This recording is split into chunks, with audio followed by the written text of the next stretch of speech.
Welcome to Learn for Exam. My name is Gurpreet Singh. In this video, we'll talk about IPMAT Indore का paper pattern. With that, we'll talk about the blueprint कि भैया किस chapter से कितने question आते हैं. इतना बता देता हूं. मैंने बहुत सारे पिछले सालों के पेपर्स को एनालाइज किया and then I am making this video. बिल्कुल एग्जैक्ट बताऊंगा कि भाई किसकी कितनी इंपॉर्टेंस रही है और उसी तरीके से अगर आप उसको इंपॉर्टेंस देंगे तो आप अपने एग्जाम में बहुत अच्छा स्कोर कर पाएंगे. So let's start. सबसे पहले अगर आपको कंफ्यूजन है कि भैया किसकी लास्ट डेट कब रहती है, कब आएगा सब कुछ, तो प्लीज मेक श्योर एक तो आप इस नंबर पर व्हाट्सएप कर लो. ठीक है. विद दैट आप हमारे चैनल को सब्सक्राइब जरूर कर लेना क्योंकि जितने भी फॉर्म्स निकलेंगे उन सभी की फॉर्म फिलिंग वीडियो और साथ ही साथ उनकी नोटिफिकेशन, उनकी लास्ट डेट आपको पता चलती रहेगी हमारे चैनल के ऊपर और हम व्हाट्सएप भी करते रहेंगे आपको साथ ही साथ. ठीक है. और अगर आपको आईपीमैट इंदौर के प्रीवियस ईयर पेपर्स जो कि मैंने सारे एनालाइज करे ही हैं तो मेरे को उसकी पीडीएफ पड़ी हुई है, सिलेबस की पूरी पीडीएफ, इस ब्लूप्रिंट की पीडीएफ चाहिए हो तो आप इस नंबर पे व्हाट्सएप कर सकते हैं. सिंपल ये वर्ड लिखिएगा, IPMAT Indore previous paper, IPMAT Indore syllabus, IPMAT Indore blueprint, आपको वो सब कुछ डिलीवर हो जाएगा आपके व्हाट्सएप के ऊपर ही. Now let's start. सबसे पहले पेपर पैटर्न देखते हैं. क्वांटिटेटिव एबिलिटी के एमसीक्यू क्वेश्चंस आते हैं 30 और क्वांटिटेटिव एबिलिटी के ही शॉर्ट आंसर टाइप क्वेश्चन आते हैं 15. वर्बल एबिलिटी के 45 क्वेश्चन आते हैं. तीनों सेक्शन में आपको 40 मिनट्स मिलता है. कोई भी सेक्शन का टाइम आप ऊपर नीचे नहीं कर सकते हैं. आपको पूरे 40 मिनट्स इसी में लगाने, इसके 40 मिनट्स में लगाने, इसके 40 मिनट्स इसमें लगाने. ऐड ऑन नहीं हो सकता, कुछ नहीं हो सकता. आपको पूरा टाइम यही मिलेगा. मतलब 120 मिनट्स का पेपर है. ठीक है. 2 घंटे का पेपर हो गया. 2 घंटे आपको पूरा यहाँ पे ऐसे ही बैठना पड़ेगा और जो सेक्शन आ गया वही सेक्शन आपको करना है. ठीक है. Now moving ahead. अगर आप सही आंसर करेंगे एमसीक्यू में तो 4 मार्क्स, गलत आंसर करेंगे तो पेनल्टी लगेगी -1 मार्क की. ठीक है. अगर आप शॉर्ट आंसर टाइप के अटेम्प्ट कर रहे हैं और उसमें सही आंसर करेंगे तो 4 मार्क्स जो कि सेम रहेगा. बट अगर आप इनकरेक्ट कर देंगे, गलती करेंगे तो यहाँ पे पेनल्टी नहीं है, तो आपके कोई मार्क्स यहाँ पे डिडक्ट नहीं होगा. विच इज मीनिंग कि अगर आपके पास 40 मिनट्स आप बैठे हो, ये 15 क्वेश्चन है, तो मतलब सारे के सारे क्वेश्चन आपको अटेम्प्ट करने ही करने हैं. चाहे कुछ भी लिखो पर जरूर से अटेम्प्ट करना, क्या पता कुछ ना कुछ मार्क्स मिल ही जाए. ऑलराइट. Moving ahead. अब बात करते हैं ब्लूप्रिंट की. सबसे पहले मैंने ब्लूप्रिंट रखा है शॉर्ट आंसर टाइप वाले क्वेश्चंस का ही. इसमें देखिए चैप्टर्स को मैंने जैसे लिखा हुआ है उसी तरीके से ही यहाँ पे मैंने ब्लूप्रिंट बनाया कि नंबर्स, फ्रैक्शंस, रिमाइंडर्स और एचसीएफ एलसीएम, इससे एक क्वेश्चन आता ही आता है. अर्थमेटिक में आपका percentages, profit and loss, ratios, averages, इससे 3 क्वेश्चन आते ही आते हैं. ज्योमेट्री में ट्रिग्नोमेट्री, कोऑर्डिनेट, कॉनिक्स, कोन वाले चैप्टर्स होते हैं. ठीक है. उससे 3 क्वेश्चन आते ही आते हैं. लॉग्स, सर्टेन इंडाइसेस के एक क्वेश्चन आता ही आता है. लीनियर क्वाड्रेटिक इक्वेशन से इनइक्वालिटी से 3 क्वेश्चन आते ही आते हैं. फंक्शन ग्राफ्स के एपीजीपी जिसे प्रोग्रेशन कहते हैं, अर्थमेटिक प्रोग्रेशन. ठीक है. और बाइनोमियल थ्योरम से एक क्वेश्चन आते ही आता है. डिटर्मिनेंट का एक क्वेश्चन, स्टैट्स का 3 क्वेश्चन आते हैं. टोटल बन जाते हैं 15 क्वेश्चन.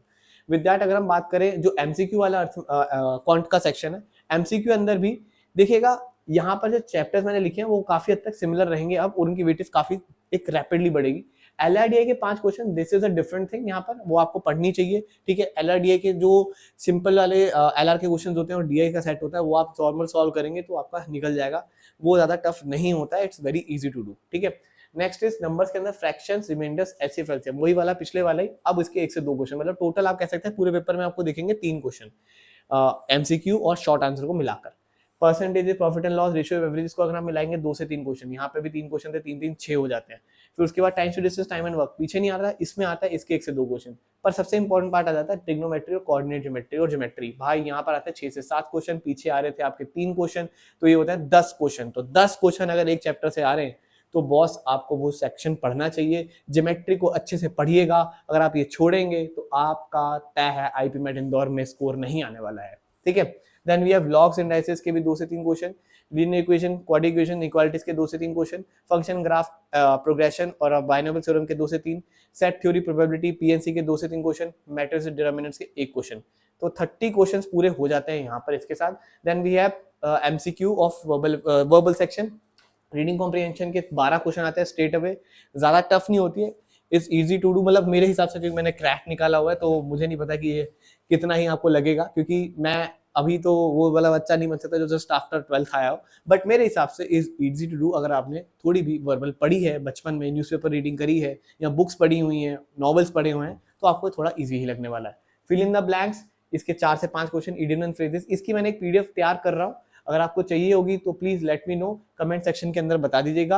अगर कमेंट्स अच्छे आएंगे तो आप उस सेम नंबर पे व्हाट्सअप करके बोल दीजिएगा इडियम्स एंड फ्रेजेस की पीडीएफ वो बन गई होगी तो आपको वो भी टीम दे देगी साथ ही साथ में। ठीक है, तो उसी से ही आते हैं सारे क्वेश्चन, क्योंकि मैंने इतने सारे पेपर पढ़े और इतने सारे इडियम्स हैं, मैंने देख लिया भाई किस तरीके के आ रहे हैं, मैंने पूरी पीडीएफ तैयार कर दी, उससे बाहर नहीं आएगा इडियम और phrases, I am 100% sure about that.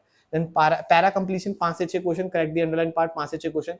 ये कुछ चैप्टर्स ऐसे होते हैं जो आप अगर आप रीडिंग कर रहे थे बचपन से, अगर आपको थोड़ी भी इंग्लिश आती है ढंग से बोलनी, then definitely you can clear these sections with cake walk. ठीक है, देन पैराजम्बल्स के टीटा क्वेश्चन जिसमें टाइप इन दी आंसर होता है, आपको आंसर टाइप करना पड़ता है कि पहला कौन सा आएगा, दूसरा कौन सा आएगा, तीसरा कौन सा आएगा, चौथा, मतलब पूरा नंबर सीरीज बनानी पड़ती है।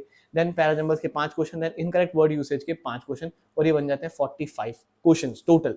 Alright, so that's it. हमारा एक व्हाट्सएप चैनल भी है जहाँ पे सारी अपडेट्स आती रहती हैं कि किसका कब फॉर्म आ गया है, किसकी क्या लास्ट डेट है, कौन से कॉलेज का लास्ट डेट है, ये सब कुछ अगर आपको जानना हो तो इस चैनल को फॉलो कर लेना।